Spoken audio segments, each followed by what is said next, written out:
Volleyball Bharat का पसंदीदा खेल है और भारत के सूरमा खिलाड़ियों ने मौका जब जब मिला विश्व स्तर पर अपनी एक अच्छी दस्तक दी और कई ख्यातियां अपने नाम दर्ज भी की हैं। वॉलीबॉल में खासतौर पर हरियाणा और हरियाणा के कुरुक्षेत्र में अमीन यानी अभिमन्युपुर गांव वॉलीबॉल का मक्का कहा जाता है। इस गांव ने देश की टीम को कई सूरमा खिलाड़ी दिए।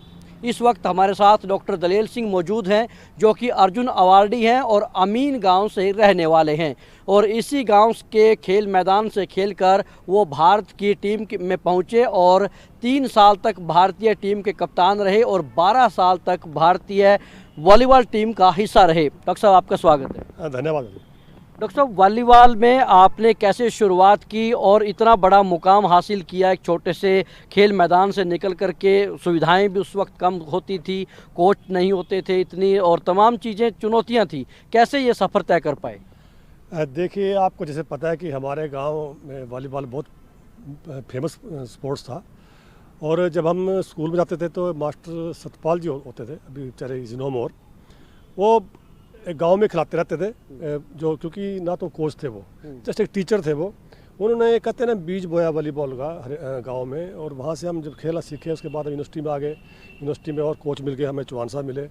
तो ये जो सफ़र करते करते यूनिवर्सिटी टीम में आए, यूनिवर्सिटी के बाद फिर इंडियन यूनिवर्सिटी टीम में आए, फिर स्टेट टीम में आए और फिर इंडिया टीम में फाइनली जगह बढ़ाई और लगातार 12 साल खेलने का मुझे सौभाग्य प्राप्त है। इंडियन टीम में कप्तानी करने का सौभाग्य प्राप्त है और जिस टीम ने एशियन गेम मेडल जीता था 1986 में, मैं उसका मेंबर था। और बड़े दुख की बात है कि उसके बाद अभी तक मेडल नहीं आया। आना चाहिए मेडल, क्योंकि वॉलीबॉल हमारे देश का बहुत ही कहते हैं ना पॉपुलर स्पोर्ट्स कहता हूँ उसको मैं, देश का।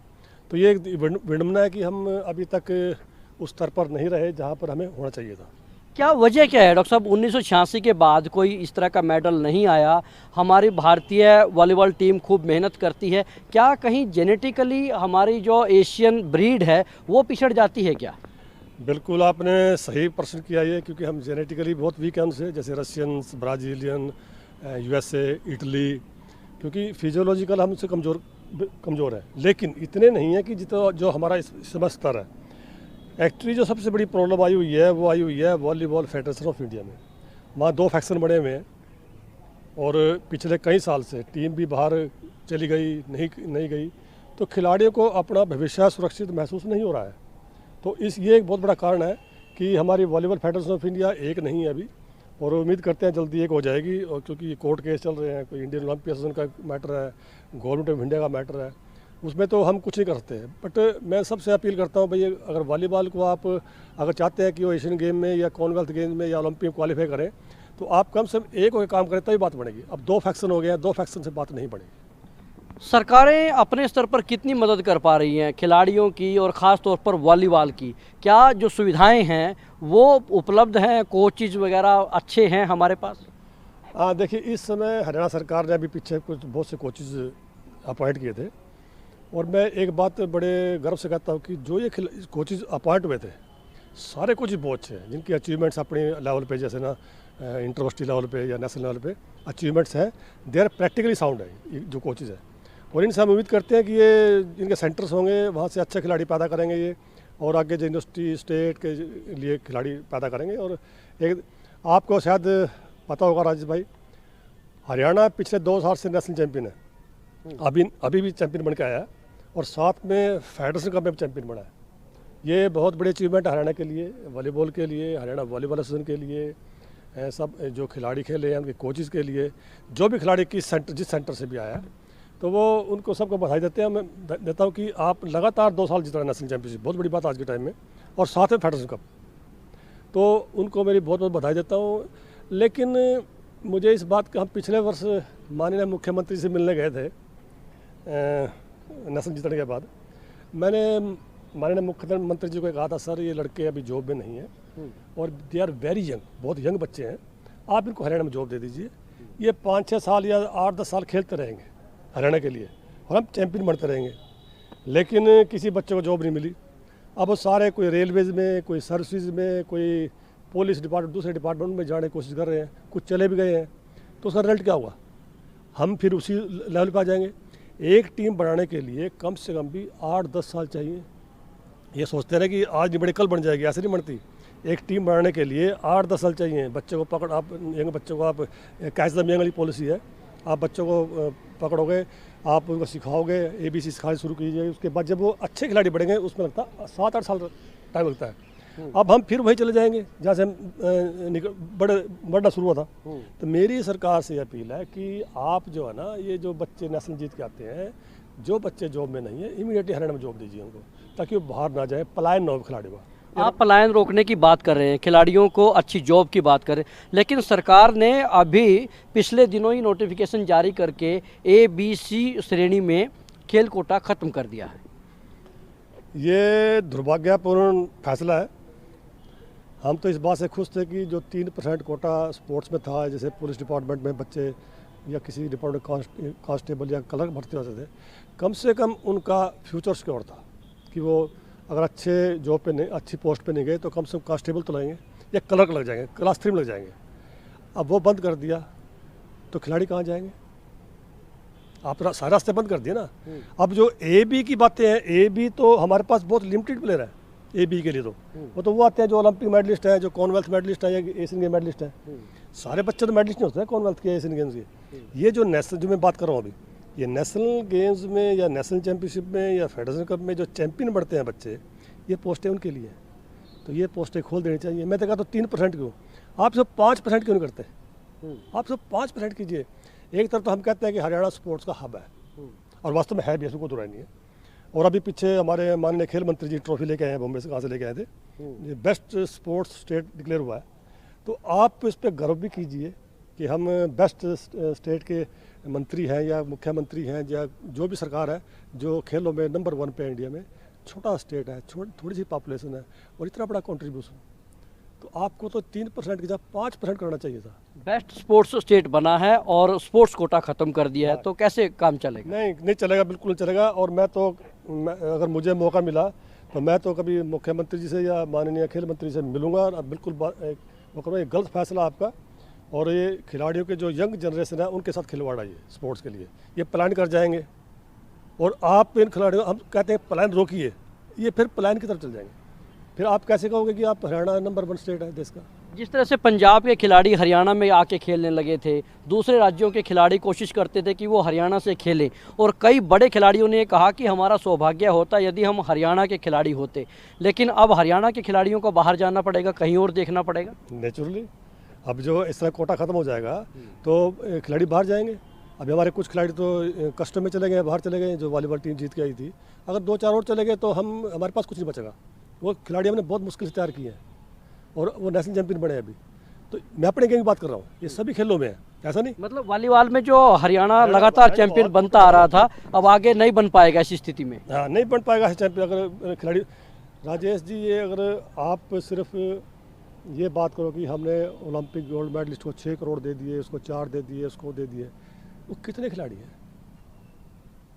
हम कहते हैं 2, हम उसके अगेंस्ट नहीं है, 2 उनको, बट उनके बारे में सोचो जो छोटे खिलाड़ी हैं, जो स्कूल पे नेशनल गोल्ड मेडल जीतते हैं, नेशनल स्कूल्स में ऑल इंडिया इंटरनेशनल चैंपियन बनते हैं, नेशनल जूनियर चैंपियन बनते हैं, उनके बारे में भी सोचिए। आप 10 खिलाड़ी आप बाहर से खेल के आए, उनको आपने दे दिया, करोड़ रुपए दे दिए, अच्छी बात है, देना चाहिए, लेकिन उनके बारे में सोचिए जो बच्चे छोटे, कल का वही तो बढ़ेंगे दोबारा। वही तो नीरज चोपड़ा बने कॉलेज में से, नीरज चोपड़ा पे तो यहीं निकला है ना, बिल्कुल भाई, स्कूल से, फिर कॉलेज से, फिर उसके बाद नेशनल लेवल पे। अब हम गर्व करते हैं कि 124 साल में एथलेटिक्स में 1 गोल्ड आया, वो हरियाणा का बच्चा है नीरज चोपड़ा। हमने गर्व किया और गर्व करते रहना चाहिए, क्योंकि इससे बड़ी अचीवमेंट नहीं होती। एथलेटिक्स में गोल्ड आना बहुत बड़ी अचीवमेंट है। उसके बाद कुश्ती में हमारे मेडल आए हुए हैं। लेकिन मैं सरकार से आग्रह करूंगा कि अपनी खेल पॉलिसी में भी बदलाव लीजिए, एक्सपर्ट्स कमेटी की एक मीटिंग कॉल कीजिए, वो उनसे पूछिए अभी आपको क्या चाहिए, खिलाड़ी को क्या चाहिए। इस समय खिलाड़ी को सबसे पहले जॉब चाहिए, कोई माने ना माने का तो नहीं, मैं तो मुझे ज़रूरत नहीं, गलत है बिल्कुल। पहले फ्यूचर से सिक्योर होना चाहिए। फ्यूचर सिक्योर कब होगा? जब जॉब होगी। जो बात तो ऑटोमेटिक उसको डाइट बढ़ जाएगी, उसको सैलरी मिलनी शुरू हो जाएगी। तो ये 3% कोटा इसको विड्रा नहीं करना, इसको बल्कि बढ़ा के 5% कोटा अनाउंस करना चाहिए सरकार को। हरियाणा के खेल मंत्री खुद एक खिलाड़ी हैं, हॉकी के एक इंटरनेशनल स्तर के खिलाड़ी रहे, तो उनकी मौजूदगी में, उनके खेल मंत्री होते हुए ये इस तरह का निर्णय कैसे हो सकता है? आपको क्या लगता है उन्होंने पैरवी नहीं की होगी? देखिए, तो वही बता सकते हैं कि उन्होंने इसमें उनकी कितनी इन्वॉल्वमेंट है। वैसे देखो, बहुत बड़े खिलाड़ी रहे, हॉकी के ओलंपियन है, अर्जुन अवार्डी है। मैं समझता हूँ कि ज़रूर उन्होंने इस बात को वो किया होगा, विरोध किया होगा कि नहीं, ऐसा नहीं होना चाहिए। अब देखो, सरकार की बातें हमें इसके बारे में ज़्यादा नहीं पता, बट हम खेल मंत्री जी से भी अनुरोध करेंगे। ऐसा नहीं है, संदीप जी से भी पास जाएंगे, भाई आप हमारे खेल मंत्री हो, आप हमें आप लेके चलो मुख्यमंत्री के पास। हम तो ये बोलेंगे, हम संदीप सिंह को ये बोलेंगे कि भाई मंत्री जी, हमें आप लेके चलो। हम बोलेंगे मुख्यमंत्री सामने, खेल मंत्री साथ होगा। हम जब तक आप साथ जाएंगे तो खेल मंत्री होंगे, जब वहाँ खड़े हो तो आप खिलाड़ी भी होंगे, हमारे खिलाड़ी भी हैं, और हमारी बात सुनिए। ये जो कोटा है, इसको प्लीज़ जो फैसला वापस लीजिए, और हम तो रिक्वेस्ट करेंगे 3% नहीं, 5% इसका बढ़ा के अनाउंस कीजिए कि हम दोबारा से वो कर रहे हैं। हरियाणा अपनी खेल जो पॉलिसी है उसको लेकर के काफ़ी पीठ थपथपाता है और देश के दूसरे राज्यों को भी कहता है कि हमारी जो खेल पॉलिसी है वो सबसे आइडियल है, आप भी उसको अडॉप्ट कीजिए। खेल पॉलिसी को यदि ये कोटा ख़त्म करने का एक अलग से इसको रख दें, वैसे आप ओवरऑल खेल पॉलिसी को कैसे देखते हैं?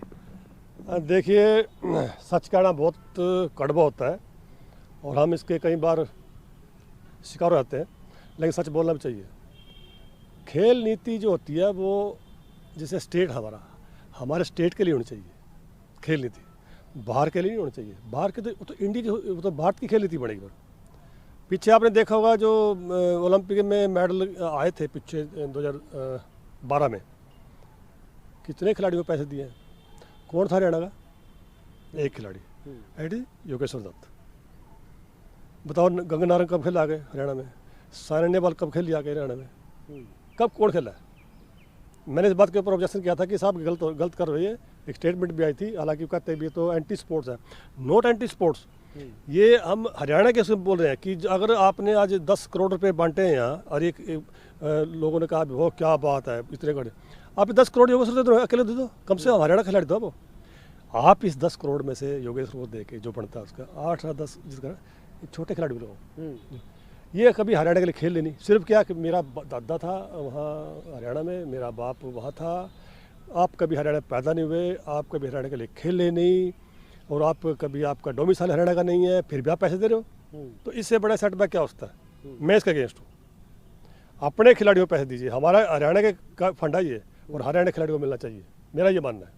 तो आप लोग जितने अर्जुन अवार्डी हैं, जो अंतर्राष्ट्रीय स्तर के इतने बड़े खिलाड़ी हैं, आप सब मिलकर के मुख्यमंत्री से क्यों एक ऐसी बात अपनी नहीं रखते हो? यस, हमारी हरियाणा के जितने अवार्डीज हैं, चाहे वो खेल रत्न हो, द्रोणाचार्य अवार्डी हो, अर्जुन अवार्डी हो, भीम अवार्डी और साथ में ध्यानचंद अवार्डी, अभी हमारी एक हरियाणा अवार्डी एसोसिएशन भी है। आप ध्यान हो, पीछे हमने मुख्यमंत्री जी को सम्मानित किया था जब उन्होंने पेंशन बढ़ाई थी।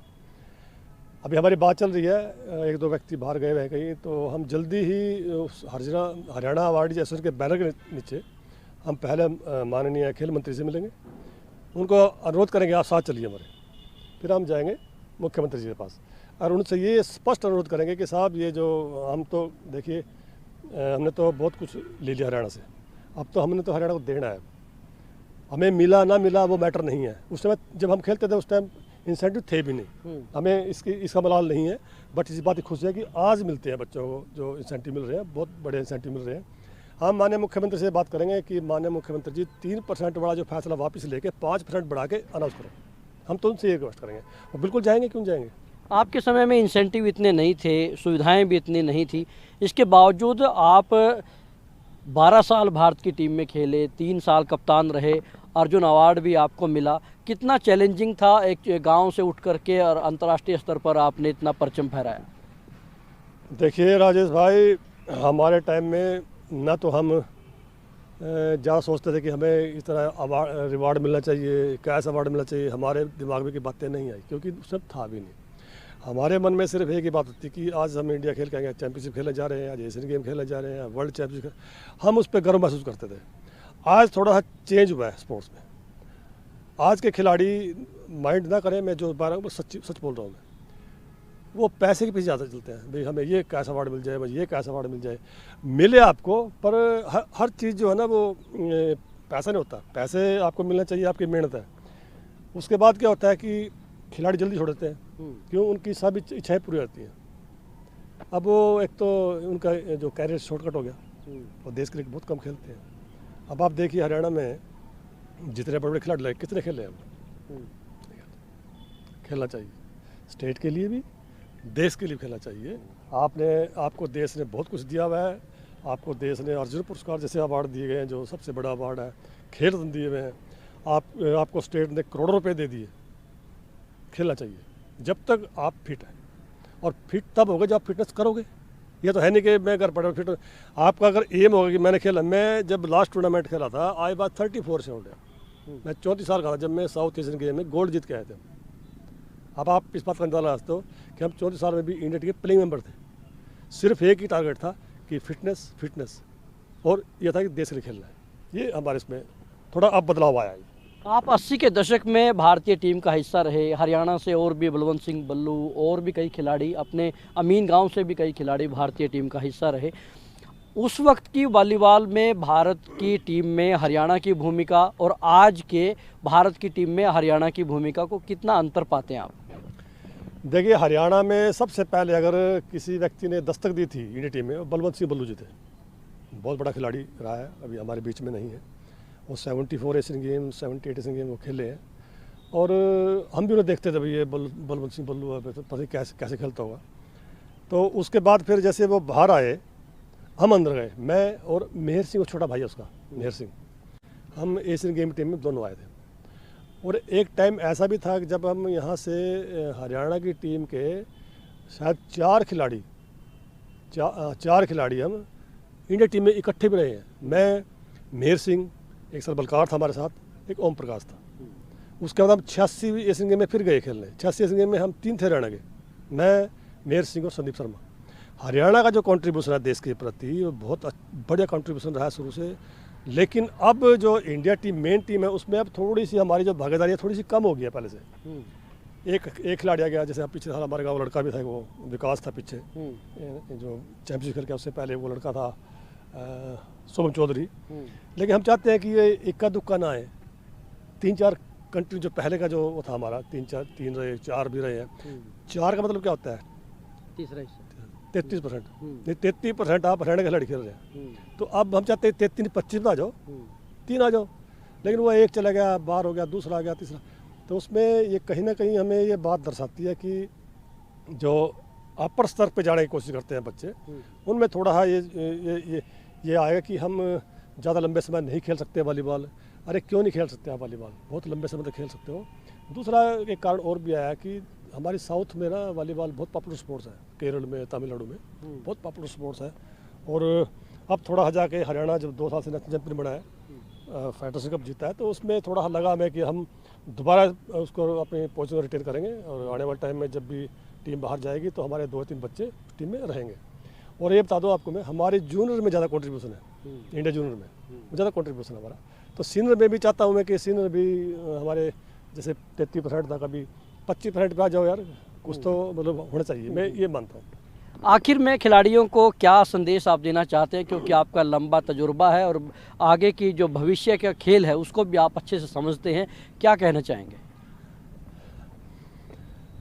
एक तो राजेश भाई, मैं जो ये फेसबुक पे ना, जो सोशल मीडिया में लोग डिस्ट्रिक्ट के तो बढ़ जाते हैं अर्जनवाड़ी, और अर्जनवाड़ी बढ़ाते हैं डिस्ट्रिक्ट का, इनसे दूर रहो। ये हमारा लेवल नहीं है। हम उस पर डालें कि मैं तो ये था। जिस खिलाड़ी ने ये बोल दिया कि मैं यहाँ जाकर बोल जाके 4 आदमी मैं अर्जनवाड़ी हूँ जी, पर मैं अर्जनवाड़ी नहीं हूँ। 2 लोग बोले कि अर्जनवाड़ी जा रहा है, मैं वो संदेश चाहता हूँ कि खिलाड़ी उससे मानसिकता दूर हो जाए कि अगर मैं फेसबुक पे या सोशल मीडिया पे जाऊँगा, मेरी फ़ोटो आ जाएगी, 10 लोग लिखेंगे। आजकल 200 कमेंट्स क्या आ रहा है जी, आप 500 मंगा लो। आज तो इतनी पॉपुलेशन देश की, कितने मंगा लो। ये जो खिलाड़ियों में मतलब आया कि मैं सोशल मीडिया पे इतने पॉपुलर हो गया, गलत है ये। आपको लोग क्रिटिसाइज भी करना शुरू कर देंगे। और मैं नहीं चाहता कि किसी खिलाड़ी के अगेंस्ट कोई शब्द लिखा जाए। तो मैं उनसे ये चाहता हूँ कि भाई आप इससे तो रहो दूर, सोशल मीडिया से रहो। ये मत बताओ कि मैं क्या हूँ, लोग कहें कि ये है। मैंने आज तक सुना आपने कभी मैंने बोला मैं अर्जुन अवार्डी प्लेयर हूँ? मैं कभी नहीं बोलता। जबकि आप सबसे पहले अर्जुन अवार्डी कुरुक्षेत्र डिस्ट्रिक्ट मैं के। पहला अर्जुन अवार्डी डिस्ट्रिक्ट का। भाई जब मैं इस स्टेडियम में आऊँगा, अगर मुझे कोचेज या मेरे जो साथी हैं वो ये ना कहेंगे कि भाई साहब आ गए अर्जुन अवार्डी, तो बात तो ये है। और मैं जाएगा बोलूँ भाई मैं अर्जुन अवार्डी हूँ, मैं तो अर्जुन अवार्डी नहीं मानता। एक तो ये बात करता हूँ। दूसरा जो खिलाड़ी ये ड्रग्स की तरफ थोड़ा दौड़े अब। ड्रग्स क्या होता है राजेश भाई, आपने कोई ले लिया, ड्रग्स ले लिया, किसी शेप में ले लिया, वो थोड़ी सी देर का है ना वो है, आपकी परफॉर्मेंस एनहांस हो जाएगी, आपको एक्स्ट्रा एनर्जी मिलेगी और आपको, लेकिन उसकी जो लाइफ है ना बहुत छोटी लाइफ है। कुछ समय के बाद आपके जो इंटरनल ऑर्गन्स है ना, किडनी, लंग्स, हार्ट, ये इफेक्टिव हो जाएंगे और आपकी लाइफ ख़राब हो जाएगी।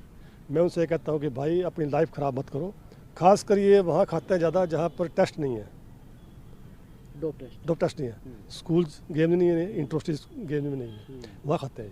उन्हें पता है यार डोप टेस्ट है नहीं, खा जाओ। नेशनल लेवल पे थोड़ा कम है इंटरेस्ट, क्योंकि वहाँ तो डोप होते रहते हैं, डरते रहते हैं, लेकिन वहाँ भी है। तो मैं खिलाड़ियों से, मेरा यंग जनरेशन से ये अनुरोध है कि देखो भाई, हम भी खेले हैं वॉलीबॉल, बहुत लंबे साल खेले हैं और एशियन गेम मेडल जीते हैं। हमें कभी ये नहीं पता कि ये पेन किलर की कौन सी टेबलेट होती है, हमने वो भी कभी देखी।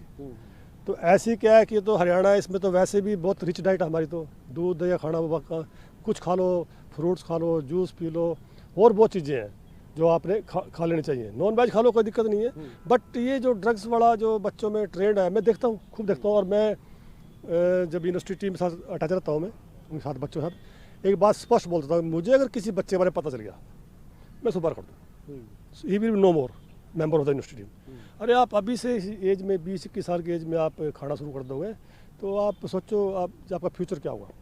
दूसरा ये, तीसरा जो ये बिहाइंड द पैसा पैसा पैसा, भैया पैसा कमाओ, सम्मान से कमाओ, इज्जत से कमाओ, पर हर बार ये नहीं कि मुझे ये नहीं मिला, मुझे वो, ये बंद करो।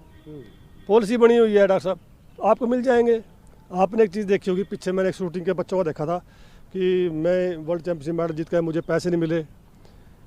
किसी ने बड़ा अच्छा रिप्लाई दिया था स्पोर्ट डिपार्टमेंट से, भाई टाइम आएगा दे देंगे, अब अभी जीत के आई हो, अप्लाई किया, जब फंक्शन होगा दे देंगे।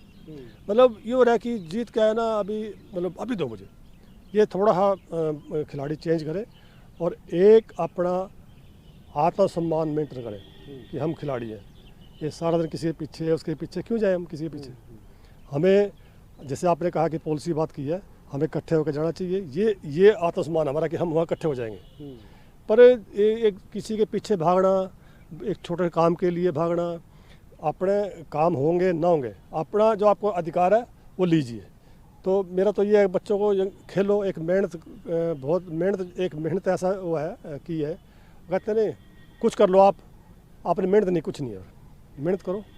और आपके पास कोचेज बहुत अच्छे हैं, आपके ग्राउंड्स भी अच्छे बन गए हैं, और आप विश करते हैं कि अच्छे खिलाड़ी बने और देश का नाम रोशन करें, स्टेट का नाम रोशन करें। एक बार फिर अपील है माननीय मुख्यमंत्री जी से, अपनी खेल नीति में बदलाव कीजिए और एक्सपर्ट्स कमेटी बना के दोबारा इसको रिव्यू किया जाए और ये 3% कोटा का फैसला वापस लेकर 5% बढ़ा के अनाउंस किया जाए। मेरी ये माननीय मुख्यमंत्री से अपील है।